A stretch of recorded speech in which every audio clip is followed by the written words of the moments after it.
Hello and welcome to a brand new Arseblog Arsecast right here on arseblog.com. How are you?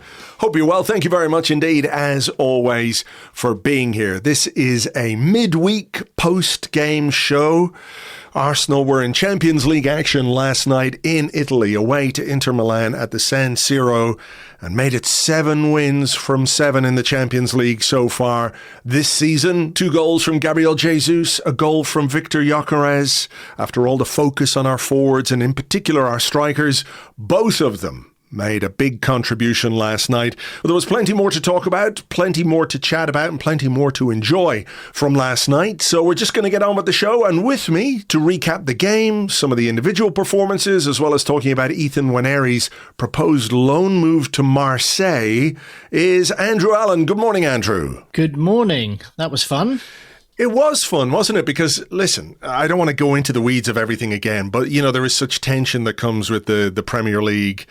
It's not that this wasn't a big game, but this is slightly distinct from the pressure of the Premier League and every weekend what we have to contend with as we look to win the title again. It's not that the Champions League will be completely stress-free. If you get to the knockout stages of the Champions League, you know, you're going to be feeling that kind of stress as well. But last night, you know, not that it was a free hit, but, you know, it was devoid of that, like, acute anxiety in the build-up, even within the game itself. And I think overall it was an enjoyable game of football. First half in particular, I think it was quite a romp, a European romp, which you don't normally get, particularly away to an Italian side. Yeah, I mean, you say it wasn't a free hit. In some ways, it kind of was. We just didn't treat it that way. I mean, I think pre-game with City losing to Bodo Glimt, we secured the top 8. And I guess with the game against Kairat coming up, there was a sense that, okay, we can secure top 2 even if we didn't, you know, win in the San Siro. But I thought, you know, the team was really interesting. I thought the start was really interesting, just how aggressive we were. And it was quite clear that Arteta sent them out and said, take this seriously. Let's go and, you know, make a statement again. And, you know, he said as much after the game. I think he referenced the Bayern and the Atletico wins at home, but there's something about doing it away, which I feel like he really wanted this team to go to another level. So it was great fun, really. I mean, I think, you know, I don't think it makes you a hypocrite to be frustrated and to voice the frustration when you see us play as we do in the league sometimes, you know, particularly that Forest game the other day. It was just, you know, a real grind. And I did worry a little bit, I guess, at this being the 4th of 4 away games in 10 days, which is, you know, that's a lot for these players. You know, they're away from home. They've got a lot on their plate, the travel, tiredness in the legs, but it was really professional. I was really impressed. Yeah.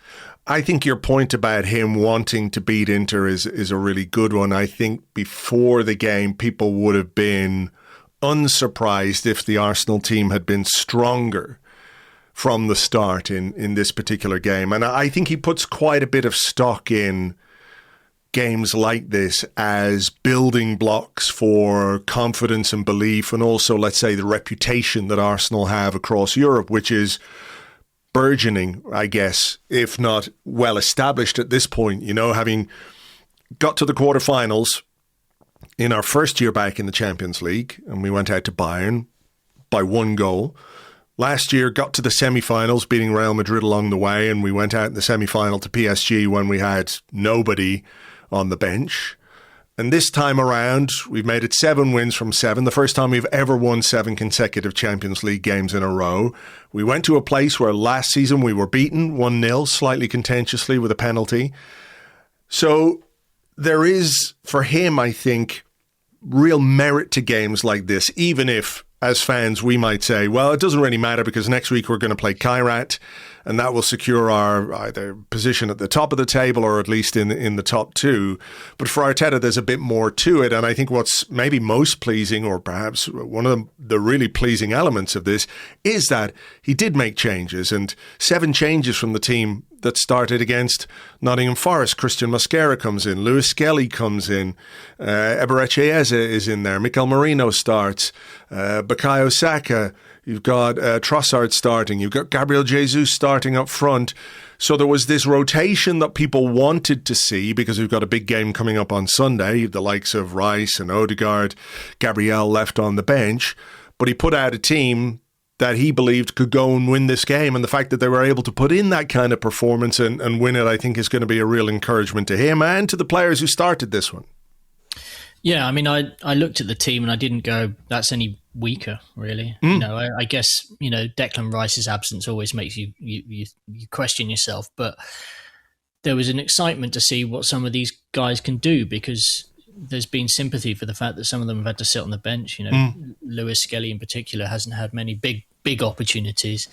And I think it was a game for those guys who maybe have been, I mean, they're not even on the fringes of things, but maybe haven't had the big game moments to go and actually go play, to go and play against one of the best teams in Europe and show that they too are also capable of delivering a performance in Arsenal colours. And I think almost to a man they did that last night. I don't think there was anybody who really played below their level. I really was very, very impressed. And like I said, like the aggression was on show immediately. Like the whistle went, and we had 2 shots blocked in the first minute. There was another cross that came in the second minute. It was just, it was kind of like, okay, Inter, we're going to show you our hand. What have you got for us? And yeah, I mean, I couldn't fault it. And it just, immediately I sat up in my seat and was kind of like, oh, okay, we're going to go for this then. And that's exactly what you want.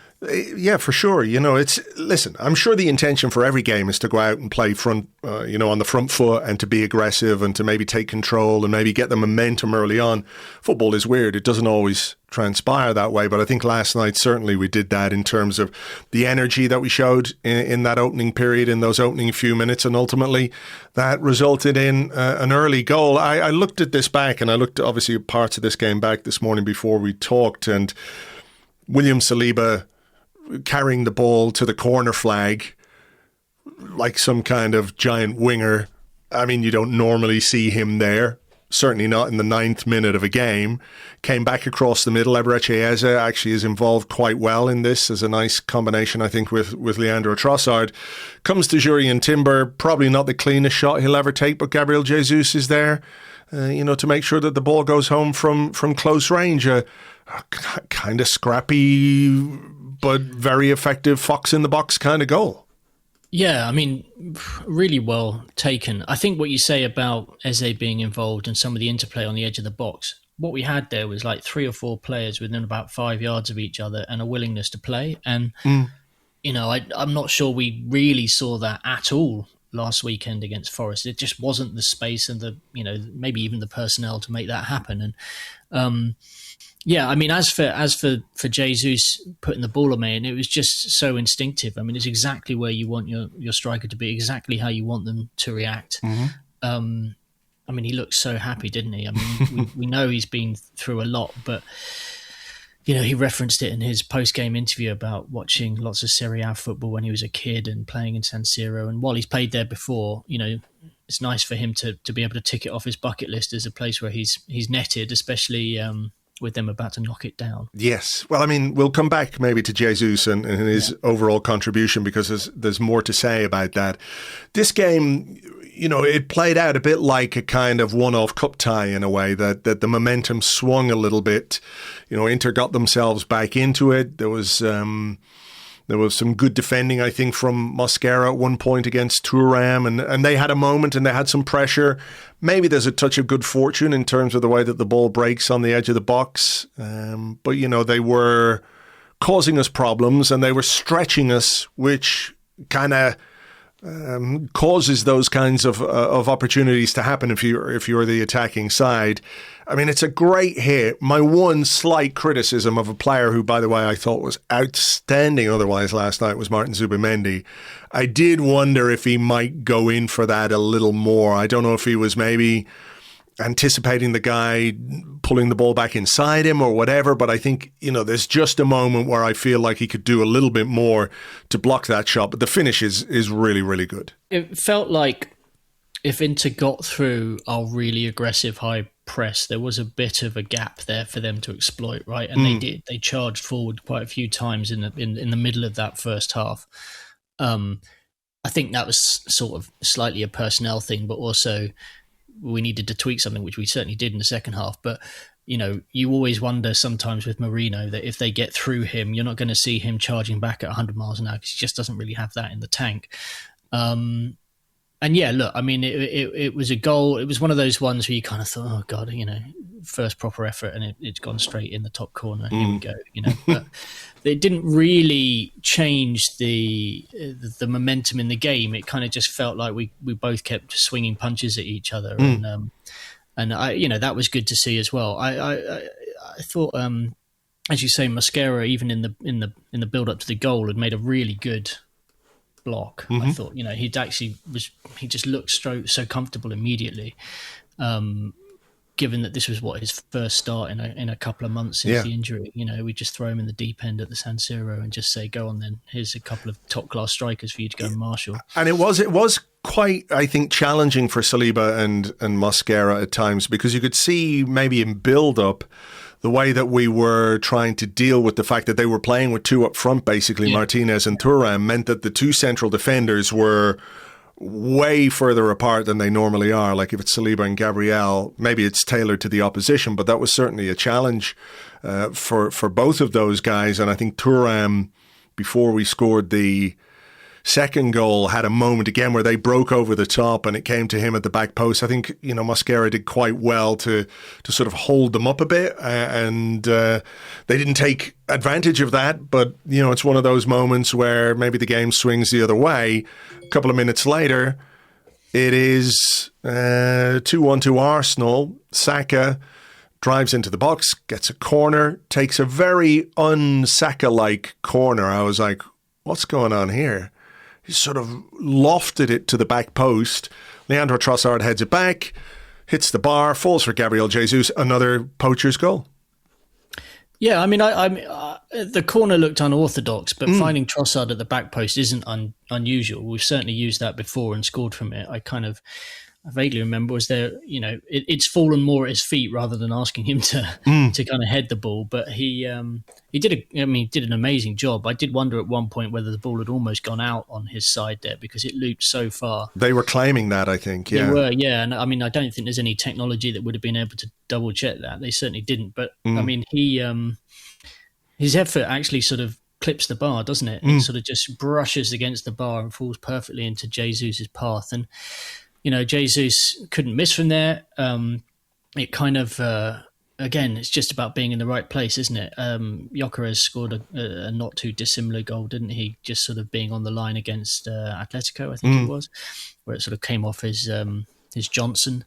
Yeah, I mean, and again, I found it funny with Jesus because the first thing he did was sort of turn to the assistant referee just to check, see if that was going to be allowed. And I think he did that with the first goal as well. It's almost like he's so panicked about the idea of running off and doing a Richarlison, only to find that it's been disallowed. So he, it was, it's exactly what you want from him. It really well worked. I mean, I do find it amazing that we just keep finding different ways to score, from corners. From set pieces, Keep finding ways to kind of confound like even really top class opposition that pride themselves on their defences. So it's just such a great thing to be able to crack open a game with. Inter did have more moments. There was a break when we gave the ball away high up the pitch, and I think it's their right back, Luis Henrique. He is he's quick, that guy, and he fired a shot not too far wide. Raya had to make a save as well, didn't he, from DiMarco? And we get to half-time, though it's 2-1. And, this is maybe the second half, not quite as action-packed as the first half. There was a chance for Eze on his left foot where maybe I thought he could put his laces through it. He tried a side-footed effort. He had one in the first half where he sort of dragged it wide. I think Trossard was involved. He dragged the shot wide. But this one, he just tried to place it, I think, when maybe he could have put his foot through it a little bit. I mean, what did you make of Eze in this game? He came off after, about an hour, just a little bit over an hour.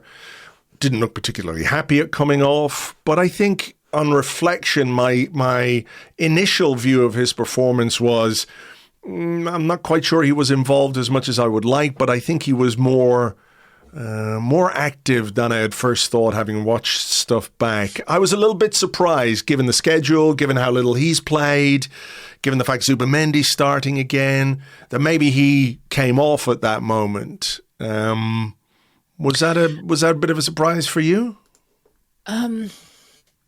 It wasn't a major surprise. I think I was maybe not expecting him. I thought maybe if he was going to be replaced, he'd be replaced by Ødegaard. I think that was where my surprise lay. I think with Eze, we're still sort of coming to terms with who he is in an Arsenal shirt and understanding that who he is with us is different to who he was with Palace. You always watched in the highlights videos of Palace, he's always on the ball and he's always dribbling, he's taking risks and he's sort of taking shots. And he's obviously just not on the ball nearly as much at Arsenal. And he's not, I guess, taking as many risks. But I think maybe that's kind of to do with who we are as a team. Arteta is not a manager who wants his players to take unnecessary risks. He wants players who sort of understand when probability are in their favour. When a risky pass is worth it and, when it's not. And I think Eze is learning the rules at Arsenal, which is when he needs to retain the ball, when he needs to recycle possession. So we're seeing him kind of balance the old version of himself that wants to make things happen and the new version of himself, which is learning the ropes at Arsenal and trying to be that version kind of contained within a set of parameters that the manager absolutely, forces upon all of his players. So, there is no room for a total maverick. But when Eze gets it right, when he's really vibing with the team, we'll get a Spurs performance out of him, But some days I think the space just won't be there because not everybody is as ropey as Spurs. There's an understatement. I think there's a certain... I think we can rightly sort of look at maybe the Jack Grealish at City situation and kind of go, okay, there is a loose, brilliant, skillful player who's gone to work in a much more technical system. How did that work out? Well, actually, he was very, very effective and they won a lot of trophies because you get some magic moments out of them. But it did take a while, though, didn't it? The first season was not particularly effective for Jack Grealish, whereas the second, I think maybe it was the second or the third season, he really got to grips with what Pep wanted from him. I think maybe we're seeing a little bit of that with Eze. At least I hope so, because he hasn't just become a terrible footballer, and I don't believe that it's a confidence issue with him. I feel like it's a processing issue. Like he is balancing old versus new, and I think we'll get there. I mean, I think he's a fine player, and I think in this second half of the season, I'm really expecting to see a bit more of him. Fingers crossed. Big chance for Bukayo Saka, set up by Gabriel Jesus with a lovely pass. He just delayed the shot. He should have taken a little bit earlier. That could easily have been a goal for him, but it gives us a chance to talk about both of those players. Let me talk Saka first. I thought he was relentless last night in terms of trying to make things happen, and the way he drove down the right-hand side. I think he put in 9 crosses / cutbacks last night. That tells you, what he was trying to provide for others. I see people talk about Bukayo Saka and say he's too selfish. He tries to score all the time. There was a chance where he burst through and shot with his left foot. Didn't get the curl on it, put it wide.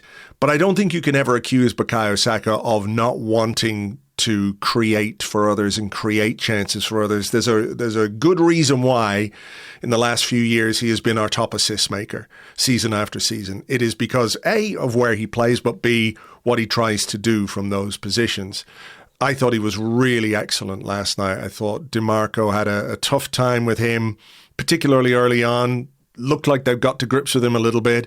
And then all of a sudden he's drifting in field. He's moving into more central areas. They doubled up on him on the right, so he moved inside and became effective there, as this chance showed, which I think, if he had it back, he'd take that shot a bit earlier and probably will score. So I really enjoyed Saka's performance. I know the numbers, haven't been where we need them to be or want them to be, but I maintain that there is an influence that he brings to this team that few others really can. I thought he was superb. I mean, I think I messaged you towards the end of the first half and said I'm getting Waneri tormenting Inter in Yeah. the 03-04 vibes. You know, he was a guy who was really enjoying himself, wanted the ball, didn't matter whether he was going to cut inside, go outside DeMarco. Like, he just knew he had him on toast, and they looked nervous around him. I think, you know, they didn't really know how to deal with a guy who was being so direct. But, you know, you watch Saka in that mood, and this is no disrespect to Noni Madueke, who's been really interesting to watch, I think, since he came in the side. But, like, it's the consistency with which Saka does stuff. You know, every time he gets on the ball, something happens. Okay, the ball may not end up at an Arsenal player's feet in the box when he puts in a cross, but the cross might deliver a corner. The cross might, you know, make it into a dangerous area. You know, he is relentless. And I thought last night, again, it was another feather in his cap. You know, there's a guy who goes on to the big stage and stepped it up a little bit. I think he really enjoyed that, as he did at the Bernabeu last year. You know, he just took it to another level and said, "I own this game." I haven't checked the stats, but does he end up the game with an assist? Yes, he does. He gets an assist. You know, that was the. I mean, it says something about, you know, the stats, doesn't it? That he did all of that, and the assist ends up being something he didn't mean whatsoever and knew nothing about. Yeah. So yeah, I mean, it was really impressive from Saka, and yeah, I mean, I think he's obviously. I think he really trusted Jesus to be in certain positions as well. There were certain, like, you know, moments when he was like, okay, I'm going to force this. I think he'll be there. I think he'll be there. And Jesus seemed to really enjoy it.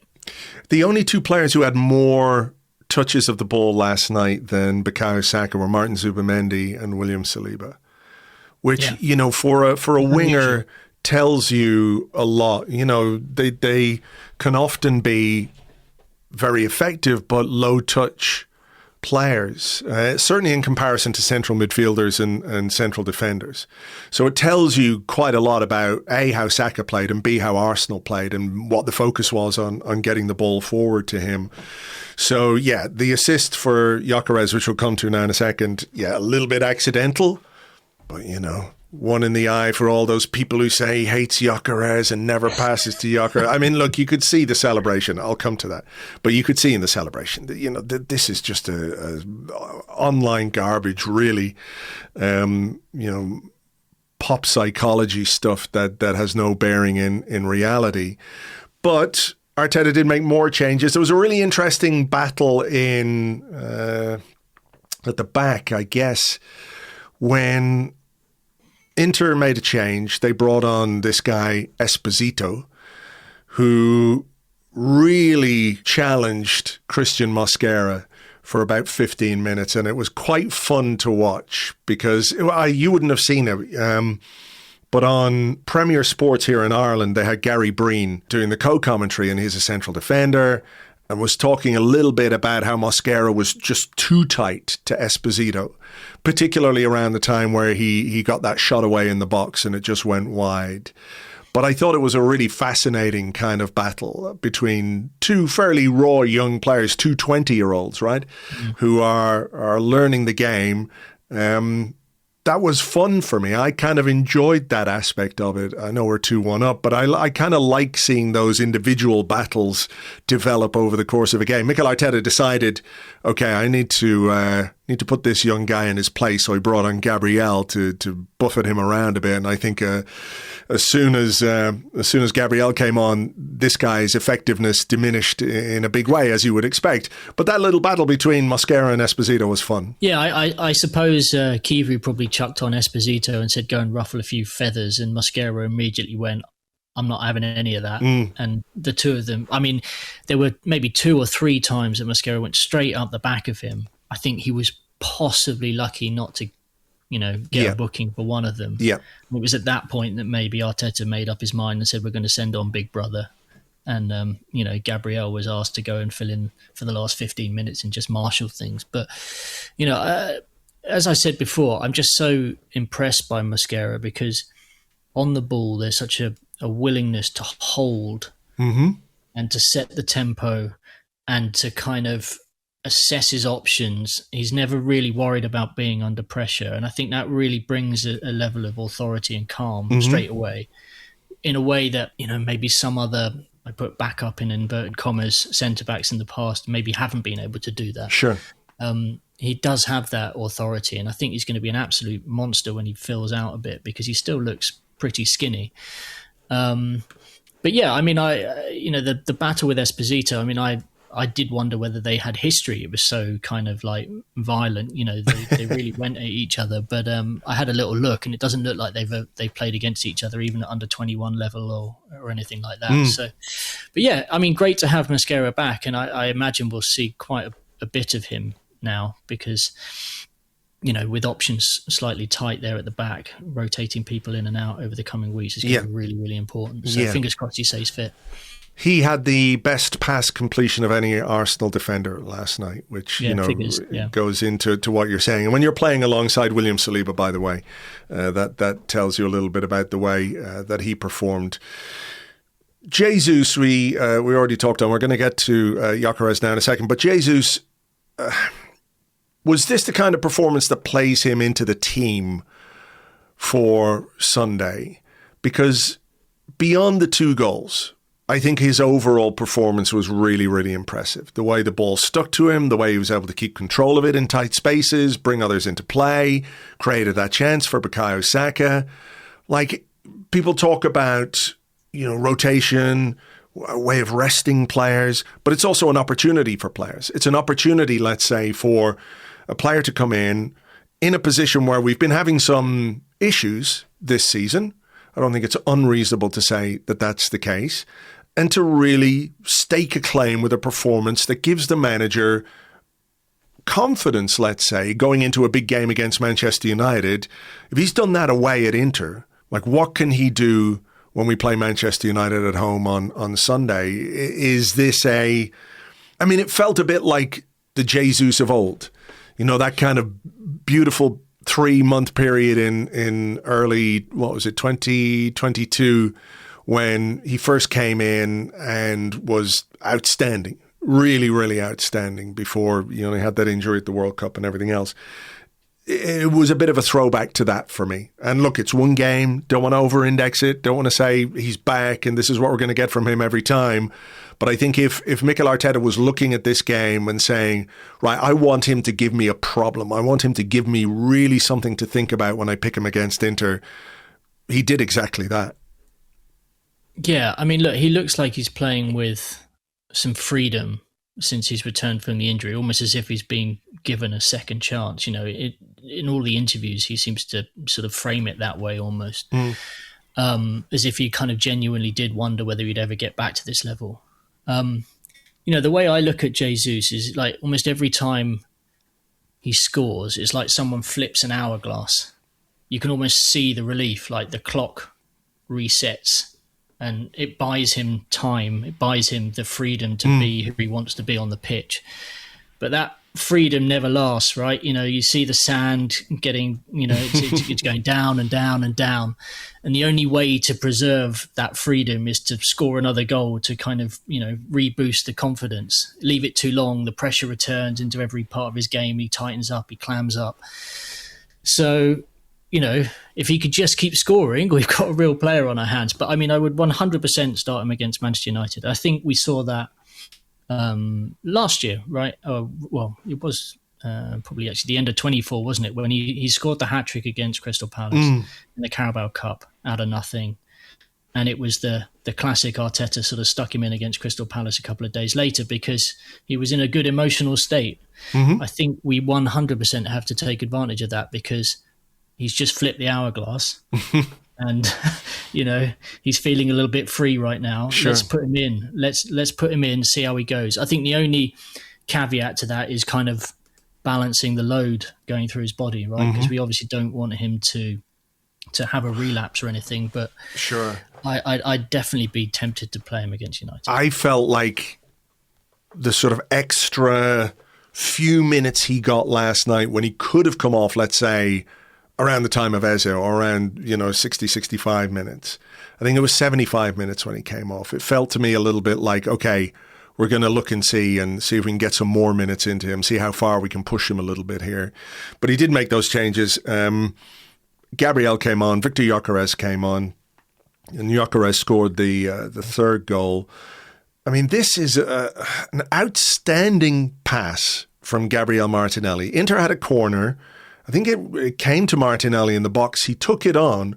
Like, absolute credit to Yakarez as well, by the way, who made an instant run from just outside our box and looked for that ball and looked for the pass. And boy, oh boy, did Martinelli deliver that pass with the outside of his foot. And in a weird kind of shape as well. It didn't look like he'd be able to get the power on that pass to get it over the halfway line. Yakarez took it on, maybe unselfishly looked for Saka, sort of clipped Saka's heels. Broke nicely for Yakarez, and the finish is really good. Slightly disappointing the keeper gets a hand to it, but I don't think you can argue too much about what he did with that moment. It's sort of instinctive. It's exactly what you want a striker to do in that position. Yeah, the finish was lovely, and he really, really enjoyed it. I mean, I think if he's been slightly reticent to pull out the mask celebration with some of the goals recently, there was absolutely no hesitation this time. It was like straight on, right, running straight to the corner flag in front of the Arsenal. I mean, he absolutely loved it. And, his teammates really, really enjoyed it as well. I think, there was something very Yakarez about this little cameo. It was almost like everything about him in the 15 minutes, right? There he was attempting to make the pass to Saka and it didn't quite come off. But then he found an instinctive finish, and then obviously he had another chance to score, and he made the space and he blasted it over the bar, and it sort of popped the bubble a little bit. There you were thinking, oh, he's found the magic potion, and he hasn't. And it was kind of back to Messi with a Y rather than Messi with an I, wasn't it? It was, but he's an intriguing player. You really want to like him, but your eyes don't really deceive you. I mean, he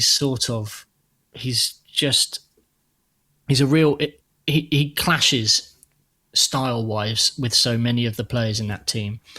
But look, I think I said, and many of us said, if we can get 15, 20 goals this season, we'd probably call that a success. And if those goals happen to be against smaller sides, so be it.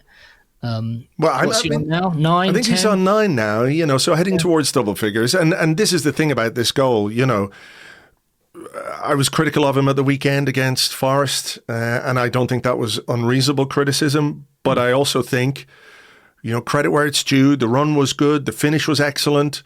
And I think there's something more, because people were saying to me, oh, did you forget about his goal and assist against Chelsea? And it's like, no, I didn't forget about the goal and an assist against Chelsea. But the goal against Chelsea, look, he's in the right place, but it's a howler from the goalkeeper, and he has to put it over the line from 3 inches or whatever it is. And the assist, yes, it's a nice layoff in the box to Martin Zubimendi, but Zubimendi does a lot, and the finish is great. It's not, it's not like Phil Foden putting it on a plate for Eberechi Eze, let me tell you.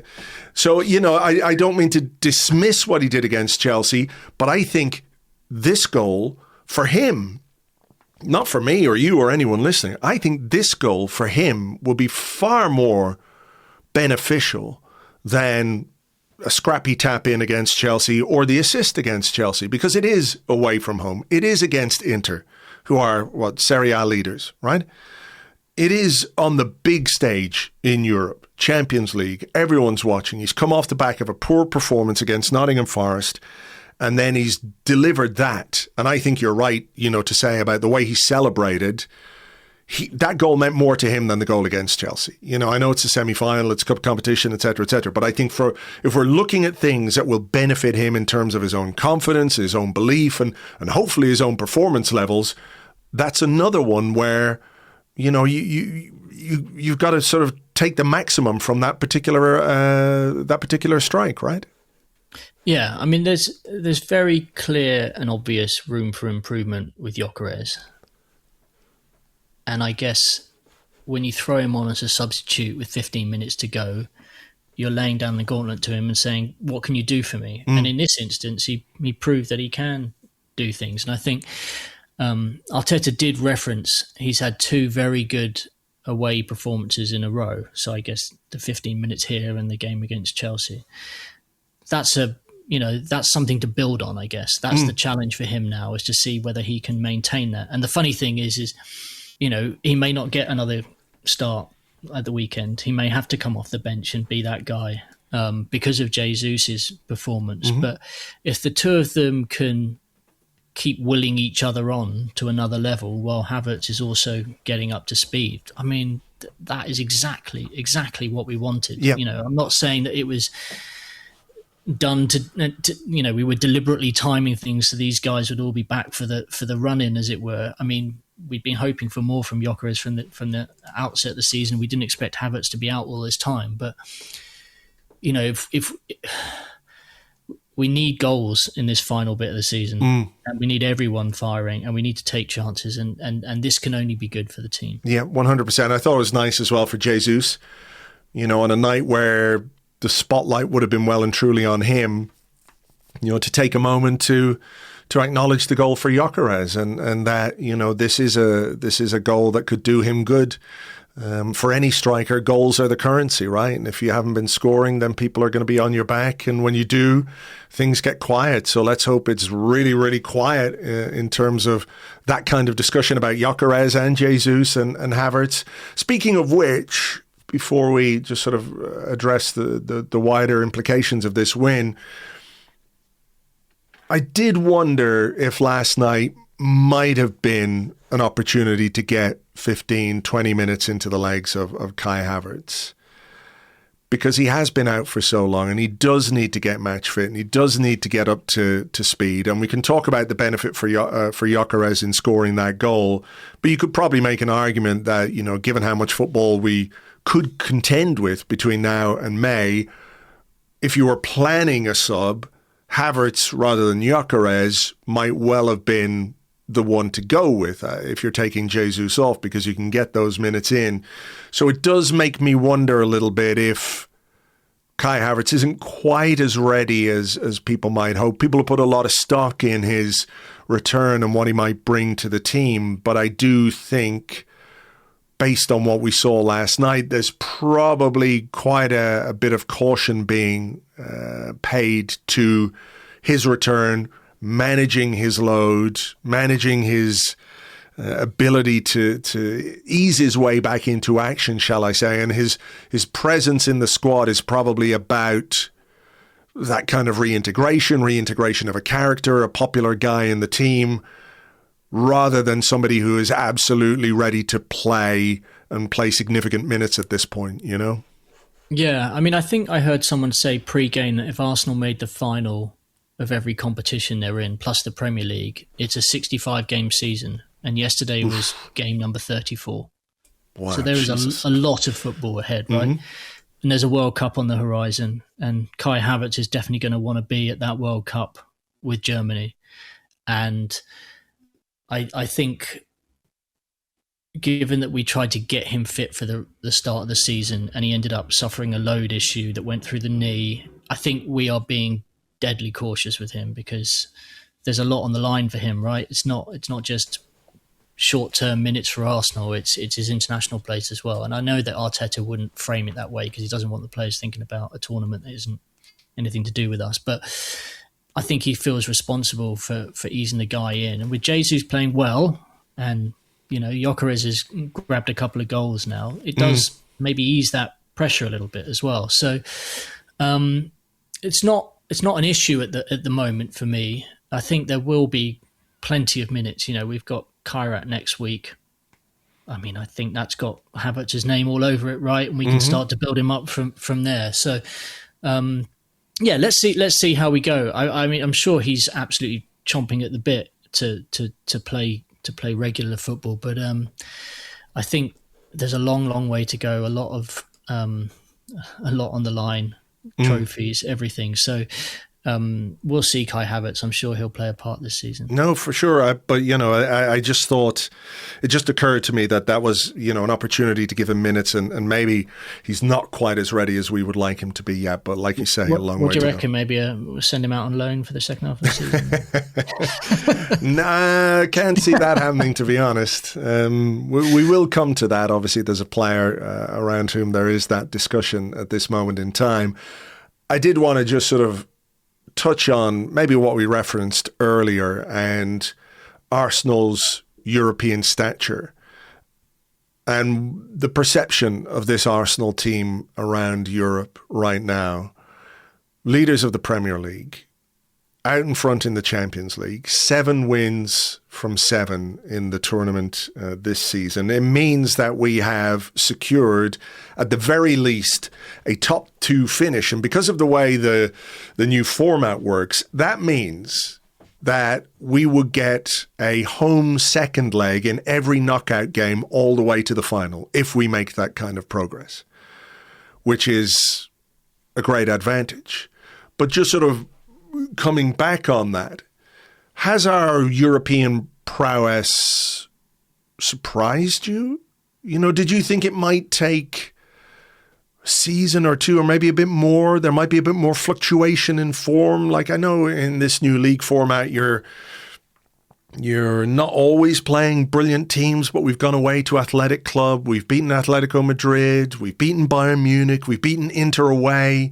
You know, those are some big names. And look, you don't get anything for winning all of your group stage or league stage games, but it does help you set down a marker about, you know, how you are perceived as a team, your seriousness, your quality, all of those things, which go back to what I was talking about with regards to Mikel Arteta and the way that he would approach a game like this, understanding that he needs to and wants to make some changes and to keep some players fresh for the big game on Sunday, but at the same time desperate to win away at Inter. You know, it's one of the big clubs in Europe. It's one of the great grounds in Europe, even if it is falling down a little bit or is due to be knocked down, as he said.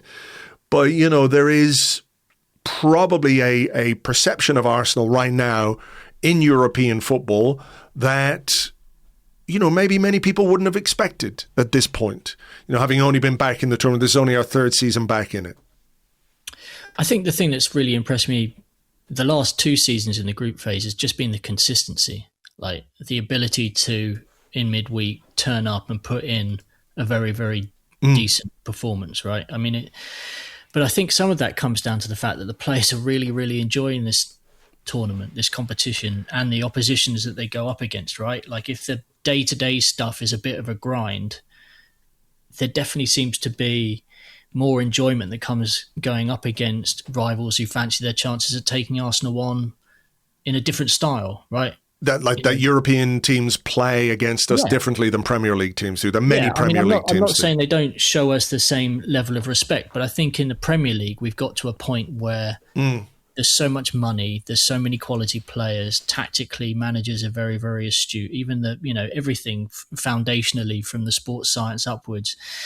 The Premier League is on another level at the moment. And while you're always going to get some surprise results like Bodo Glimt beating Man City, by and large, Premier League teams with their money and their expenditure should be dominating. And they have been.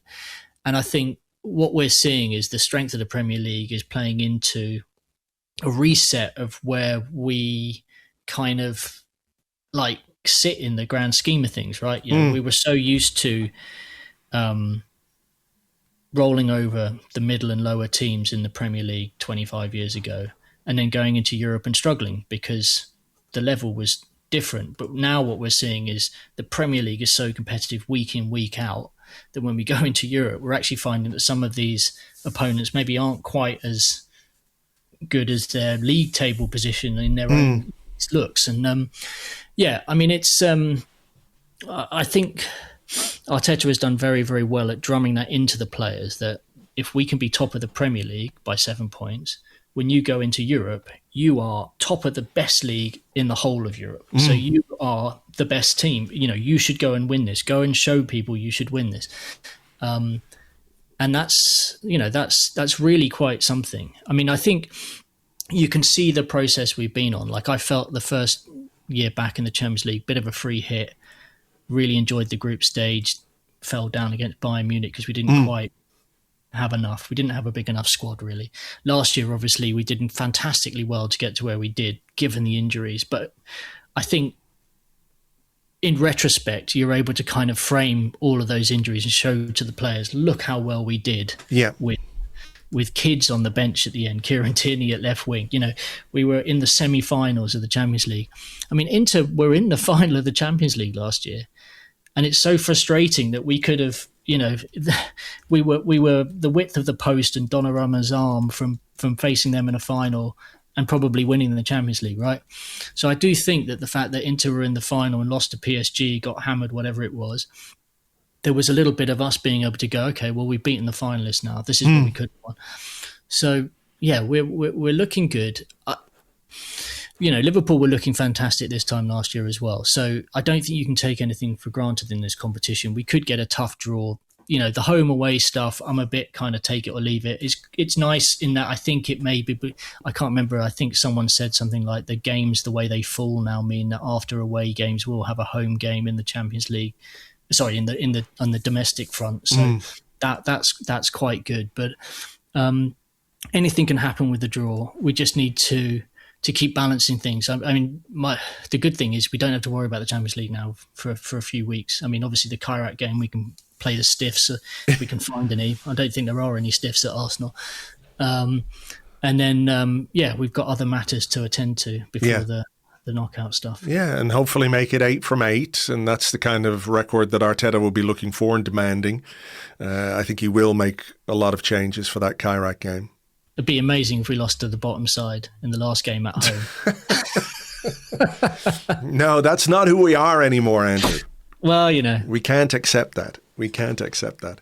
So look, it is, I think, slightly under the radar a little bit, what Arsenal have been doing. The consistency that you mentioned is a big thing. And this is sort of bringing it back around to how people feel about Arsenal right now.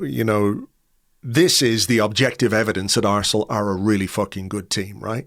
Where we are in Europe, who we've beaten in Europe, what we're doing in Europe, and what we're doing in the Premier League at the same time, while also, by the way, making it to the semi-finals of the Carabao Cup, which felt like something that impeded us last season, and that hasn't been the case this time around. So, it's very, very encouraging.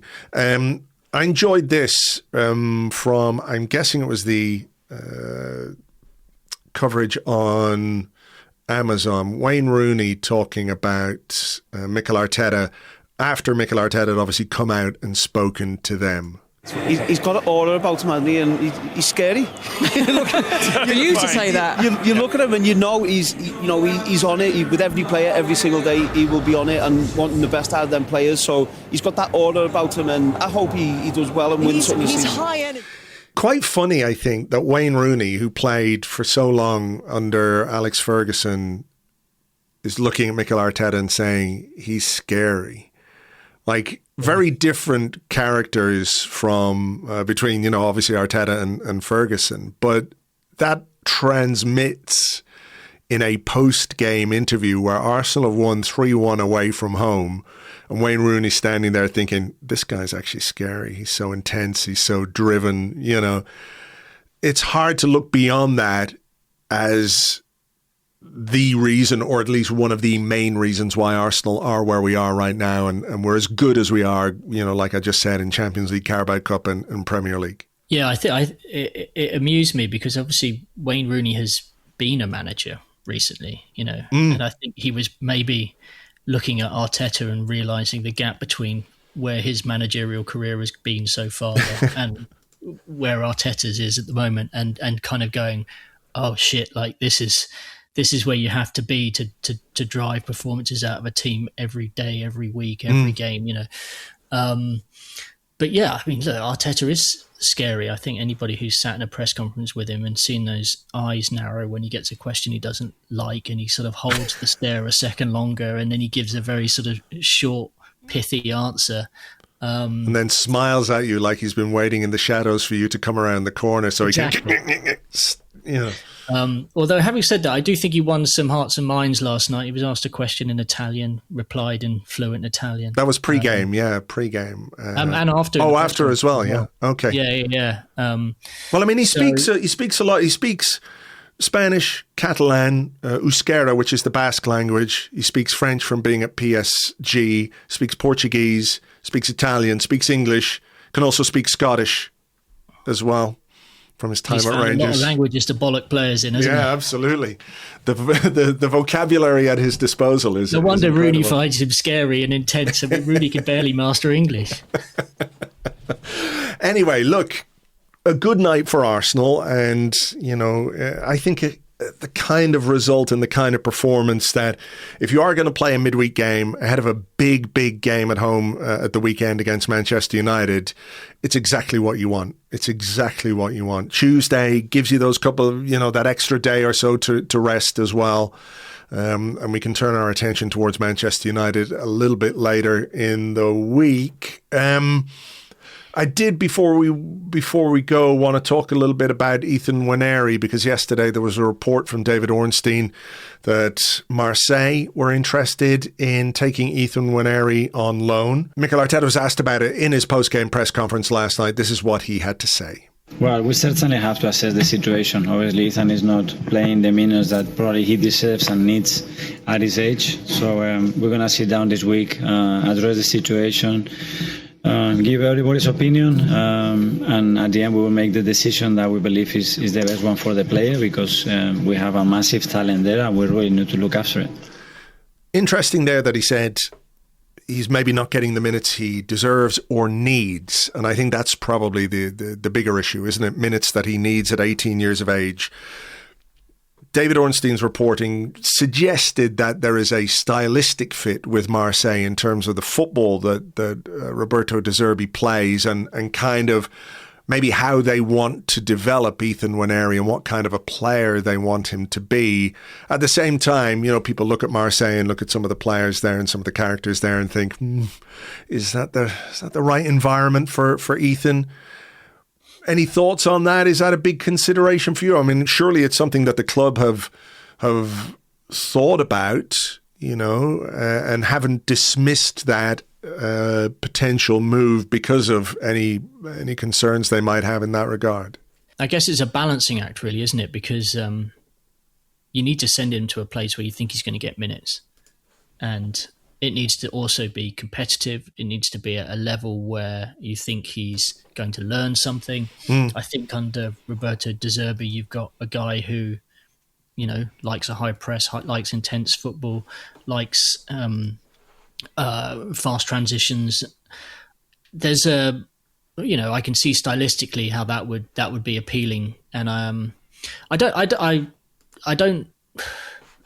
don't worry too much about the other characters in the dressing room, because really, it is what it is, right? You can go and play anywhere and find that there are all sorts in the dressing room. Mm-hmm. I mean, who's he got? He's got Neil Maupay. He's got Pierre-Emerick Aubameyang. He's got Mason Greenwood. Obviously, we know about. There's Højbjerg, who was at Spurs. I mean, they've got some big names, some controversial names, but I don't really think any of that is going to massively matter. I think what matters is that Ethan gets some playing time, and that he learns something new. I mean, he's been in and around the Arsenal football team, first team, for what, 3-4 years now? I mean, it's crazy. He's sort of 18 and a bit. He made his debut at 15. Yeah. He was training with the team before then. I don't think it's a bad thing to go out and experience something new, get out of your comfort zone. He'll certainly be out of his comfort zone in Marseille. The fans are absolute nutcases, and the atmosphere will be incredible. They are, I think, about 8 points off the top. Lens are leading, PSG are second. So Marseille have got some work to do there. I mean, he could make himself a hero if he goes in there and makes a real impact. They're just about to sign Jurrien Timber's brother, I think, as well. He's had enough of Robin van Persie, so decided to leave. So look, I think it's a good move for Ethan. I'm really curious to see how he does. I mean, you just hope it makes him rather than breaks him, because I think if he went there and something, for whatever reason it didn't work out, he ended up on the bench and he didn't play, and then he comes back to Arsenal, then suddenly you get another layer of questioning about, well, he still needs to go out and get some more game time. But is that not just the trajectory that you have to undertake as a young player and as a fledgling footballer? High. Yeah, exactly. The cream has to rise to the top, and this is the challenge for him now, right? The standards have gone up. He has to prove that he can cope. Yeah, I think obviously William Saliba can tell him a bit about Marseille as well, having spent time there. I think Arteta will be really big on two things. First of all, his playing time and getting minutes. And if he's going to play in a system that allows what they think the best qualities of Ethan Nwaneri are to develop, then, regardless of who else is in that dressing room, I think it's a good move for Ethan. And he needs to play. And there's no point in him playing a few minutes here or there for the rest of this season when he could go out and develop. The other thing I think Arteta will be really big on, and I'm quite curious about this, and maybe it might be something that somebody asks him in a press conference. Arteta is a kid who at 18 years of age decided to leave Barcelona to go and play for PSG. And he's, as we said, he's been back in Spain, and then he left Spain to go to Scotland, to play in the SPL for Rangers before coming to England, etc., etc. So I think Arteta will be really big on the life experience for Ethan Nwaneri, to accept that right now in this team, there are so many good players that his playing time at a really early stage in his career is not going to be where he would like it to be.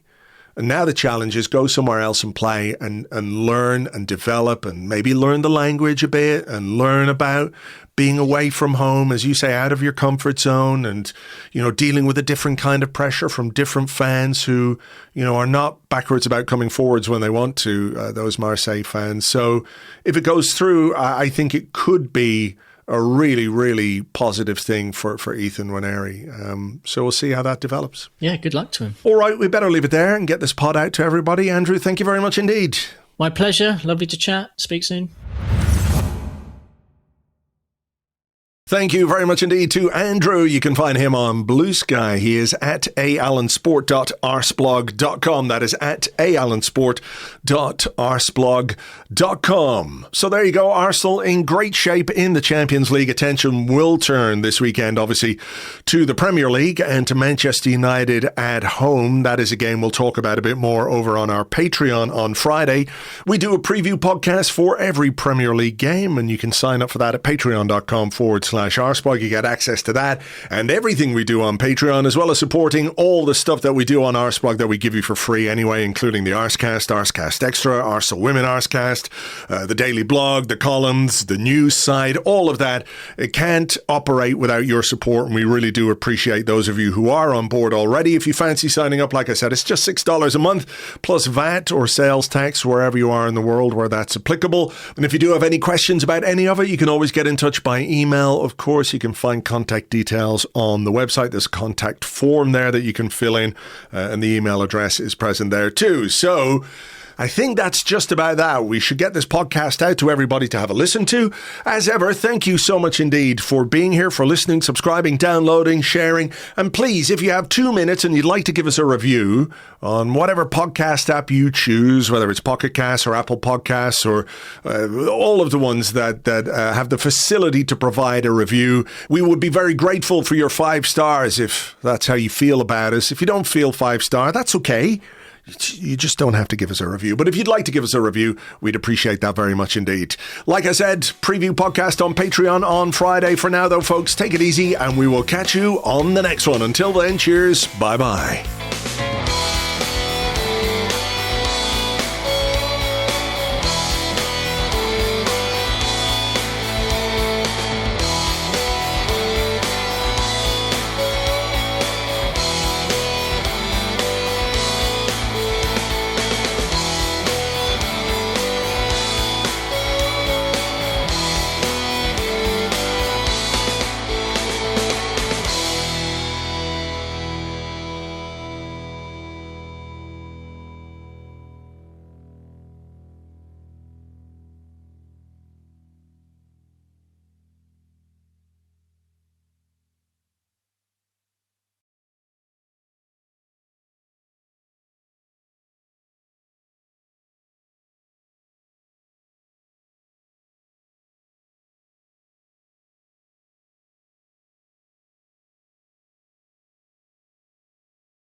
Welcome back to Holy God FM, and what a fascinating interview that was about Greenland. Who knew that it was of such strategic importance? If you ask me, I think the only fair solution is a one-on-one fight, mano a mano. so to speak. Let your man go to Greenland and fight a polar bear, and if he wins, well, fair's fair. We have a letter here from a listener who says, Dear Holy God FM, I couldn't help but notice last night that Arsenal won in the Champions League, in no small part to Gabriel Jesus. Could it be coincidence that he is named after one of the archangels? And indeed, the Son of God. Does the man upstairs take note of such things? And if so, does this augur well for my own professional footballing career? Yours, Joseph Mary Holy Ghost Heaven. Well, Joseph, I wish it did work like that, but God, as we know, much like some random woman that Bono saw and wrote a song about, moves in mysterious ways, which would explain why Steve Devil is the leading scorer in the Lithuanian Premier League this season. Nevertheless, we wish you all the very best in your own footballing career. Now on Holy God FM, one of Ireland's great poets, Micheál Mogherly, with a brand new work entitled The State of the World Right Now. Over to you, Micheál.